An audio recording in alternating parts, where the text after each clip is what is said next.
Thank you সবাইকে আমার video দেখার জন্য আর পছন্দ করার জন্য।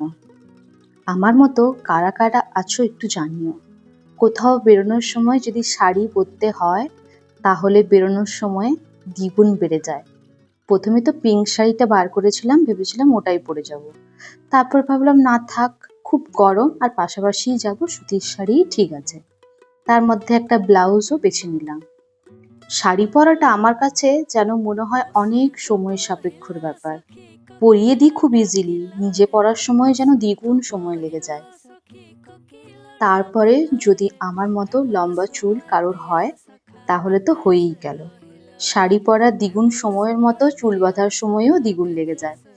কোনোভাবে সাদাসিধেভাবেই শাড়িটা পরে নিয়েছি, হালকা মুখ ধুয়েছি, এবারে চুলটাকে বাঁধবো। চুল বাঁধা যেন আমার কাছে যুদ্ধ। এত লম্বা হেয়ারে যদি এক বেলা চিরুনি না করা হয়, এমন ভাবে চুলের মধ্যে ট্যাঙ্গেল হয় যেন এক্সট্রা চুল ছিঁড়ে আসে, যতটুকু না উঠতো তার দ্বিগুণ চুল ছিঁড়ে চলে আসে। কিছুই যে বিশেষ ভালো চুল বাঁধবো তা কিন্তু নয়, জট সারানোটাই সব থেকে কঠিন। মিডল পার্টিং করে নিয়ে সাইডে হালকা দুটো ক্লিপ লাগিয়ে নেব, ব্যাস হয়েই গেল আমার চুল বাঁধা।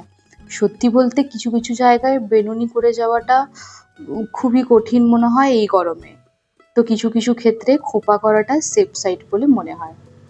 তো আজকেও সাদামাটা খোপা করেই শেষ করব।